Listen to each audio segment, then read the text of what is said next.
Magsigayo ang lahat at tayo'y manalangin. Panginoon, maraming salamat po sa araw na ito. Ikaw po ang gusto patuloy na magbigay ng gusto ng knowledge sa mga batang tuturuan sa Panginoon. At magpili po sa akin, Panginoon, na ikaw po yung magtarak ng mga pinag-aralin ko nang sa ganun ay may turo ko po ng maayos sa kanila. At magbigay ko po ng maayos yung kanilang dapat natutunan. Maraming salamat, Panginoon. Ay salamat po ng pagpapit sa akin. Jesus, we pray. Amen. Okay, class, good morning. Good morning, Sir Arboleda. We're glad to see you. Okay. So, before you sit down guys, class, maaari nyo bang pakipulot yung mga basura at pakiayos nyo na rin yung mga upan? Okay. So, class, sino yung lumiban sa ating klase? Class mo ito? Wala po, sir. Buti.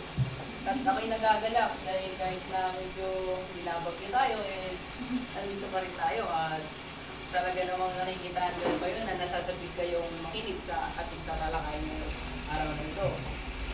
At ngayon naman, sasabihin ko po sa inyo ang mga rules and regulations dito sa ating klase, no?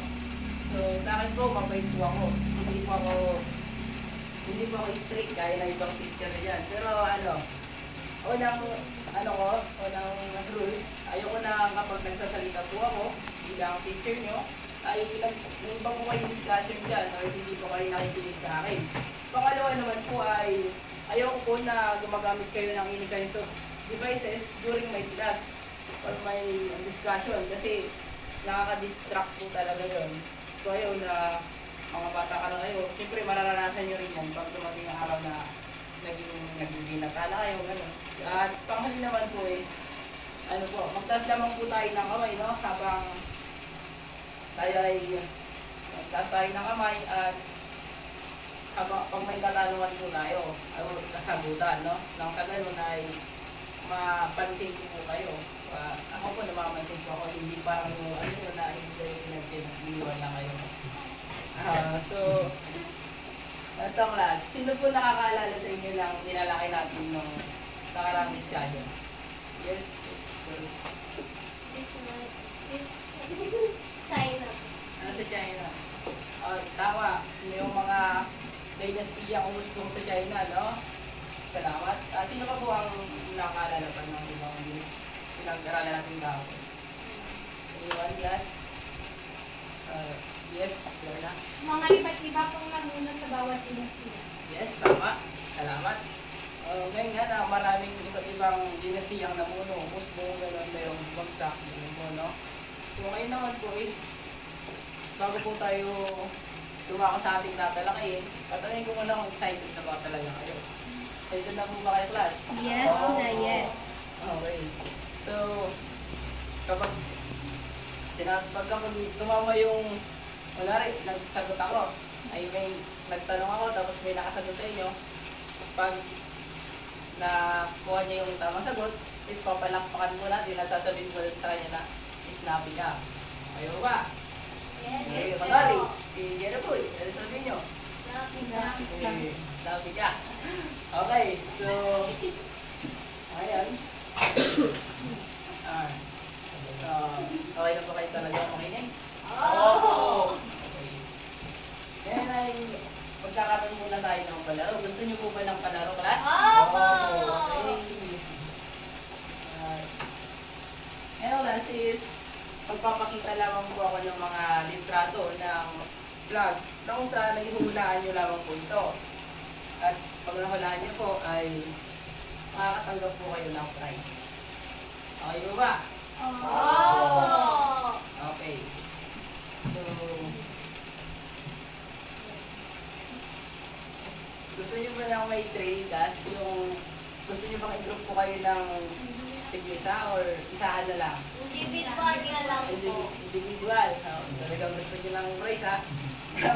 Anong to? Wait lang, teka lang. Anong vlog po ito? Sunshine? Pakistan po. Okay, so ayun yung nagtahan dito, talaga namang meron din silang masasabi kaya pero naman na sila siya, siya yung pipiligo, no? May chance pa lang po tayo eh. So, Ayan, Pakistan. Napakahusay. Ito naman po. India. Sino po? Magtas India. po ng kamay. Yes. India. Sir? India po. India? Okay, let's see kung tama yung sagot niya, sir, no? Okay, tama. Alam mo natin yan. Ito na sabihin.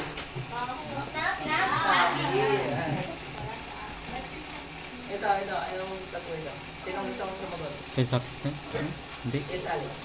Kazakhstan. Mali. Pasensya na, mali po. Sino ba?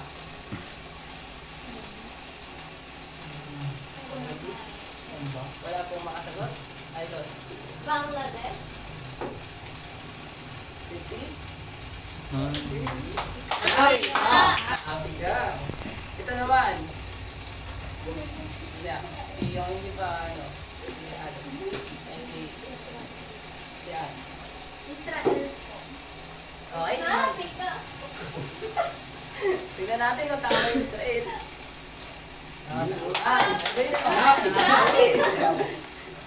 Ito naman. Familiar ba kayo sa ganito?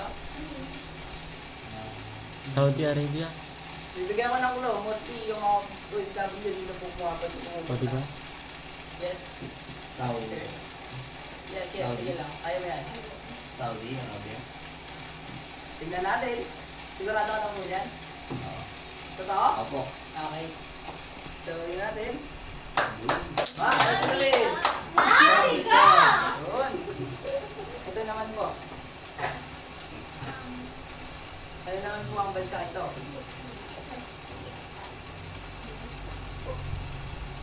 Wala po bang alam? Ito po ay, nasa, magkakasama po sila sa, kanlurang bansa. Yes, Ukraine po. malayo. Yes. Kuwait. Okay. Pwede. Pakistan. Kanina nasabi niya yan eh. Tigaling. Qatar. Malapit na rin. Nandun, magkasama. Okay. Iran. Tignan natin kung tama. Ay, Hirap Hirap. po talaga. At yung mga nanalo, meron po kayong prize mamaya na kukunin nila lamang po sa office. Okay mo ba? Okay. So, sa inyong palagay class, ano po yung pag-aaralan natin ngayong araw? Ito po ay parang yung kanluran tsaka mga timog na bansa po, di ba? Napapansin niyo po na yung mga Iraq, ganun po yung nilagay ko. Yes. Iba't ibang bansa sa Timog Tagpuan. Hindi. Salamat. Sino ba? Okay. Ikaw? May gusto ko muna sabihin. Patungkol po sa mga bansa.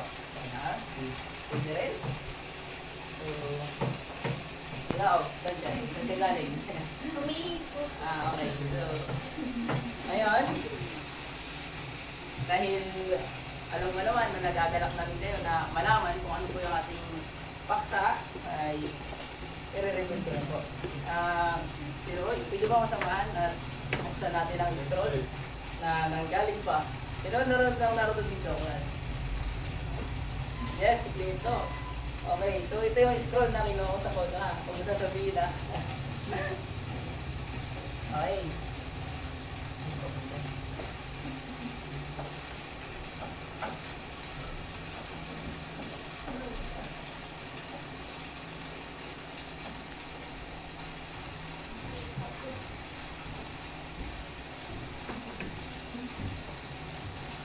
Ayan, class.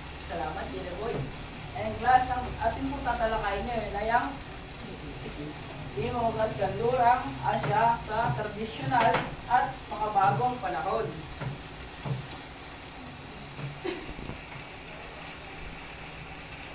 So, ayan, ang Timog at Kanlurang Asya sa tradisyonal at makabagong panahon. Handa na ba kayo makinig, class? Opo! Okay. So, bago tayo po magsimula class, isasabihin po yung mga layunin, no? O yung maaari niyo pong makuha pagkatapos ng ating discussion, no? Una, natutukoy ang kahulugan ng pag-usbong ng kabihasnan. Pangalawa, may papakita ang mga salip sa pag-usbong ng kabihasnan. At ang pangatlo, napapahalagahan ang mga mahalagang pangyari sa pag-usbong ng kabihasnan. Okay.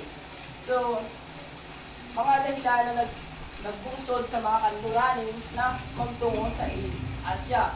So, una, ang mga krusada na naganap mula noong 1906 hanggang 1273. Pangalawa, ang paglalakbay ni Marco Polo. At ang pangatlo ay Renaissance. Ang pagsabak at ang pangapat ang pagsabak ng Constantinople. At ang panglima ay ang Katolismo. Lahat po yan, class, ay matatalakay po natin ngayon. Topic P number 3. So, ang class ay unahin natin ang mga krusado, no? So, ito po sila, the Crusades. So, mostly po ito yung natatagpuan po natin sa mga Arab countries, no? Mga Arab Emirates. Sila po ay so tatalakayin po natin bakit yung mga shield nila, mayroong sign ng cross. So, ayan. Ang mga krusado na naganap mula excuse me. Naganap mula noong 1,000 at 6 hanggang 1,000 at 200 na tatlo, no? Sabi nito, krusado. Isang nilusahan na nilunsad ng simbahan at ng mga Kristiyanong hari upang mabawi ang banal na lugar, ang Jerusalem sa Israel. So, ito palang krusado class ay isa po siyang kilusan, no, ng simbahan upang mabawi yung kanilang lugar sa Jerusalem sa Israel. Tapos ang naging bunga nito ay hindi lubusang nagtagumpay ang mga krusada, no? Hindi po sila lubusang nagtagumpay. At ang mabuting dulot naman, nagkaroon ng ugnayan ng mga Europeo sa silangan at nakilala nila ang produkto ng silangan tulad ng pampalasa, mamahaling bato, pabango, selang tela, porselas, butas at iba pa na nakabikhani sa mga Europeo. So, dun nga, even though class na hindi nagtagumpay yung krusado na mabawi yung kanilang lupay sa mga Europeo, is nagkaroon naman po sila ng pagkakaroon ng mga iba't ibang produkto na naibigay po o naipamahagi yung kulturang yon sa mga Europeo. So, sabi dito, pinasiglan ng krusado ang kalakalan sa pagitan ng Europe at Asia. Maraming Europeo ang nag-interest na makarating sa Asia. So dito na nga classes, nagkaroon na ng mga interest yung mga European countries na magpunta sa Asia. Gawa nga po class na marami pong mga resources dito at mga pampalasa na kung saan yun naman talaga ang hinahanap ng mga Europe. Kasi class, nagkalaman sa Europe po is halos hindi po nagkakaroon ng tag-init. Mostly po dyan, yung weather po niya is winter or nag-snow po, no? So, ang masamang dulot naman po nito ay naging gaano pong magkaroon ng interest ang malaking bansa sa Europe na sa COVID ng ilang lugar o bansa sa Asia. Ngayon nga, class, nagkaroon sila ng malaking interest. So, gaya nga ng madalas natin pinag-aaralan class or sa subject nyo na aaralin pag-ipunan na kung saan napag-aaral po ninyo yung pagsasakop o yung kolonyalismo na lagi natin napapakinggan, no? When it comes to we're studying the history ng Asia, kabilang na po ang ating ang ating bansang Pilipinas na kung saan kinakupit tayo ng mga Espanyol. So, ng masamang dulot nga po yun kasi parang naging alipin na lang po yung mga bansang Asia, yung mga panahon yan. So, ayun naman is, kilala niyo po ba kung sino itong nasa natin? Kilala niyo po ba siya? Ang isang magmulat. Ayun, hindi siya ang video. Kasi, Marco Polo. Yes, Si Marco Polo po ba yan? Yes, tama. Ang galing. Salamat. Lapit ka. Okay. So, ngayon, ang paglalakbay ni Marco Polo. Yan naman po ang ating tatalakay ngayon. So, sabi dito, class, isang Italianong adventurerong pangangalakal na Luis. Siya ay naninirahan sa China sa panahon ni Kublai Khan ng dinastiyang Yuan ng higit sa halos 11 taon. Sa panahon ito, siya ay nagsilbing tagapayo ni Emperador Kublai Khan. Pinalugdan siya ni Khan at tinagang maglakbay sa iba't ibang lugar sa Asia sa ngalan ng Emperor. So, ayan, si ano pala class, si Marco Polo pala is pinalugdan ng Emperor ng dinastiya sa China na kung saan siya ay inatasan na maglakbay sa iba't ibang lugar sa Asia, no? So, baka plus napunta niya rin yung Pilipinas. So, sabi dito, nakarating siya sa Tibet, Burma, Laos, Java, Nepal, pati na sa Serbia. So, grabe class, no? Kung mapapansin niyo dito, talagang explore si Marco Polo, no? Alis lahat ng bansa sa Asia is pinuntahan niya talaga. Dahil na rin sa Emperor na nagutos sa kanya. Dito, inumpang niya ang aklat na The Travels of Marco Polo. 1887. Nilad niya rito ang mga nakita niyang magandang kabiasnan sa mga bansang Asia, lalo na sa China, ay nilarawan ng karangyaan at kayamanan ito. Maraming adventurerong Europeo ang namangha at nakikayat na makarating at may pagsapalaran sa Asia. So, dahil nga si Marco Polo is isa siyang book writer po si Marco Polo. Nagsusulat po siya. Kada sa lugar po na mapupunta niya, kada bansa po sa Asia is naglalagay po siya yung mga parang pinaka-climax, yung pinaka-importante bagay na nakita niya o natuklasan niya is nilalagay niya po doon sa kanyang aklat na Travels of Marco Polo. Na kung saan po nabasa po ito ng mga Europeo, no, na kanyang mga ka-adventurero din, or may mga manulat din ay mga nag-explore din po. Kaya mas nainganyo din po sila na pumunta sa iba't ibang bansa sa Asia para magsulat din ng kanilang sariling aklat patungkol sa kanilang paglalakbay. So next, ito class, anong napapansin siya yung litrato ito or familiar din mo kayo? Okay, so ito class ay ang Renaissance. So, sabi dito, Renaissance nagsimula sa Italia noong 1350. Isang filosofikal na makasingil at dito binigyang diin ang pagbabalik interes sa mga kaalamang klasikal sa Greece at Rome. Napalitan ito ng makaagham na pag-iisip mula sa mga pamahiin. Nasabing ang pangunahing interes ay labas sa taklaw ng reliyon. So, dito class ay ito po yung isang bilusan na filosofika, no, na magsabing makatao o nagbibigay na ito ay makatao.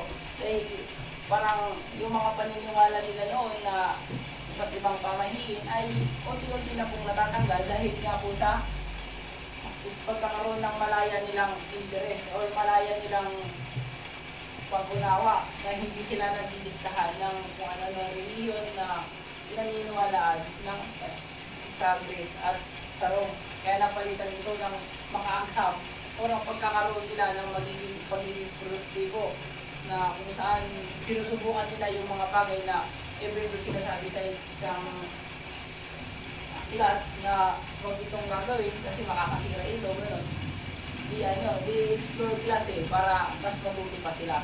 Kaya ngayon nagkaroon ng pagbabago.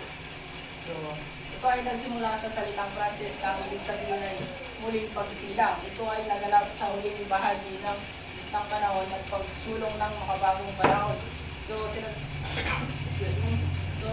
dito na nanggaling po ito sa salitang Pranses na muling pagsilang na kung saan muling nilang isinilang yung mga pangyayari sa kanilang buhay, no? At isinilang niya ito nung makabagong panahon. Sabi din dito, ito ang nagbigay daan sa pagbabago sa larangan ng kalakalan at negosyo. Kaya nagdulot ng mga pagbabago sa gawang pang-ekonomiya. Dito class na malaki yung naging ambag nito sa pagbabago ng ekonomiya natin class o sa mga kalakalang nagaganap kasi nagkaroon na po tayo ng parang undang o sarili ng paniniwala bilang including the religion na kung saan ginagamit ng mga ibang mga emperor na ito ay Panginoon yung bawal. Kaya nagkaroon po sila ng kalayaan yung mga tao na mas palawakin pa yung kanilang kalaman sa pakikipagkalakalan. Ito yung nagbigay daan.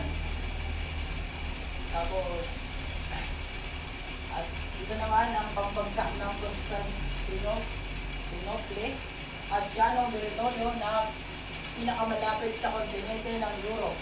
Ito ang nagsilbing rutang pangkalakalan mula Europe patungong India, China at iba pang bahagi ng silangan na napasakamay ng mga turong Muslim noong 1453. Ito rin ang teritoryong madalas daanan noong panahon ng Krusada. So, ito ang klasis, yung Constantinople is ito po yung daanan ng mga iba't ibang produkto, mga kalakal papuntang India at China at iba pang bahagi ng silang Asia, no? Sa dito. So, ito po yung class yung Constantinople.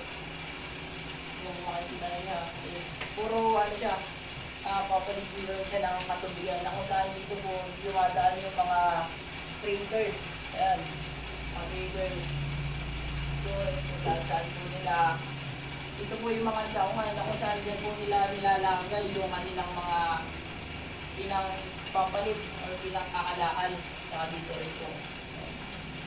So, kung saan napapatin nyo po dito is nung panahon ko man is malago na po talaga yung pamumuhay nila kasi nga sila nga po yung sentro ng kalakalan. Kung saan nakakuha sila ng porsyento sa bawat nakikipag-trade na mga bansa. At so, nang lumakas ang Turkong Muslim at sinakop ang Jerusalem, nangalib ang Constantinople. Napilitang maghanap ng bagong ruta ang mga lakal sa Europe, pinangunahan ng mga Portuguese at sinundan ng mga Spanish, Dutch, English at Francis. Mga klas nung nasakop din ng mga Turkong Muslim yung Jerusalem, nangalib na yung Constantinople or na bumagsak na siya. Hindi na siya safe na daanan kasi po pagdadaanan pa po yun ng mga China or mga sa India, makikipagkalakal pa po sila. Meron po doon na tendency na harangin po sila ng turong Muslim or parang ito po yung mga pirata na kung saan kukunin nila lahat ng ibang trade mo, minsan i-hostage pa nila. So, nangalib po yung mga nakikipagpalitan doon. Kaya napilitan silang humanap ng bagong ruta sa Europa na kung saan malayo-layo yung tinatravel nila. So dito, napakahirap at mapangalib ang paglalagyan dahil wala pang ulan na gamit sa paglalakbay sa dagat noong ika-16 na siglo. Imbento ang mga matulan na kagamitang bandagat tulad ng astrolabe na kung saan ginagamit ito upang malaman ang oras at latitude, samantalang ang kumpas ay ginagamit upang malaman ang direksyon ng pupuntahan. Isa rin po ito sa kanila kinatawag ang class na maglayag sa malayo kasi nung dati po is hindi pa po na-invento yung tinginan ng oras or tinginan ng layo or yung kumpas, yung ruta na kanilang daraanan. So mga pangalib nga po talaga yung class. So, dito na tayo sa panghuli ang merkantilismo, pagsilang ng merkantilismo. So, nakikita nyo po sa larawan is kabilang po dyan yung mga ginto po, no? So, basahin po natin class. Ang merkantilismo, pero pa yung umira lang prinsipyo ng ekonomiya na kung saan may marami dito at pilak may pagkakataon na maging mayaman at makapangyarihan ng isang bansa. Kinailangan ng mga European na makahanap ng lugar na mapagkukunan likas na yaman at kilaw na sangkap. So, dito ang class, dito po umirad yung pakikipag-trade nila ng mga ginto o yung iba't iba pang nakamamahaling mineral, no? At dito ang panahon ng eksplorasyon ay nag-iwan ng malaking pagbabago sa pamumuhay ng lipunan at kabiasnan ng mundo. Ang pagkatubigang kalakalan at pananakot ng mga bansang Europe ay naging daan sa pag-unlad ng ekonomiya sa Europe. Ang mamaraan ng pag-ibag ng pagbabago ng napaulad kaya nagdulot ang malaking kita sa mga bansang Europe. So, dito din class nagkaroon na rin po yung parang totally nag-ano na po yung mga yes, parang napagulot na tayo. Alik ah. Okay. So, dito pa muna sis. Dito na kamuspong yung mga European countries na ano po, mas yumaman yung kanilang ekonomiya dahil kung yung mga nakuha po nila sa Asia o sa mga iniktura nilang mga bansa is dinadala po nila yung mga kalakal nila sa kanilang sariling bansa. So, ayun class, dadako na po tayo sa ating aktibidad. No? Yan. So, magtatanong lamang po ako ngayon sa ating activity class. At ang makakasagot dito ay magkakaroon po ulit ng ganito pala. Dito ko po susukatin ang inyong galing sa pag-alala ng ating mga tinalakay. Yung gusto sumagot ko is tumapit lamang dito. Sino pong gusto? Madali lang naman po ito, mga bansa lang dito.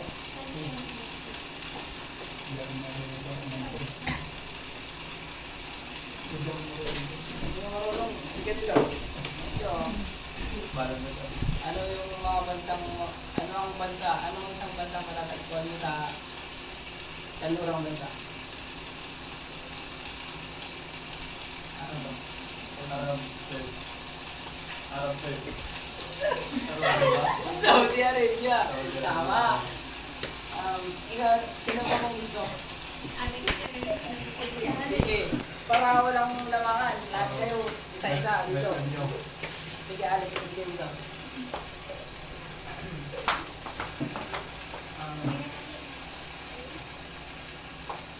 Sino yung manlalakbay na naglakbay sa bansang Lila? Magaling ba? Masay. Next! Snappy ka, ah. Next! Yes. Ano ang itinatag ng mga taga-kalurang bansa para magkaroon sila ng sariling paniniwala? Magaling? Salamat. Ano na rin? Snappy ka! So, class, dahil sa hindi na ako magtatagal at siguro naman na naiintindihan niyo po yung discuss ko. Sana naman may pumasok. Okay. Ngayon, maglabas na lang po kayo ng isang whiteboard at mag-quiz na po tayo. Okay, nakalabas na po ba lahat? Oo po. Okay. Waluto, suriin ang mga sumusunod. Lagyan ng check kung tama at lagyan ng X kung mali naman.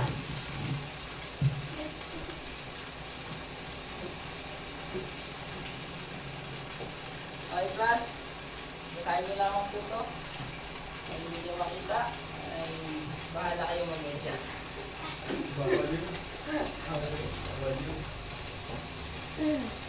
Ayan. Ay, class, in the count of 5, kailangan nandito na yung mga butin nyo. Dito tayo. Okay. Maraming salamat sa inyong video operasyon. At class, next lamang ipaalala pala sa inyo na dahil natapos natin itong lesson natin sa kanluran at demokrasya. Ngayon naman, nais ko na mag-search po kayo tungkol sa mga African, no? African na countries, yung mga hirap para malaman po natin. So, ipasa niyo po ito sa akin bukas at sana hindi kayo malate kasi Hindi bawas yan. So, yun lamang class. Maraming salamat. Alam. Goodbye and thank you, Sir Arboleda. See you tomorrow.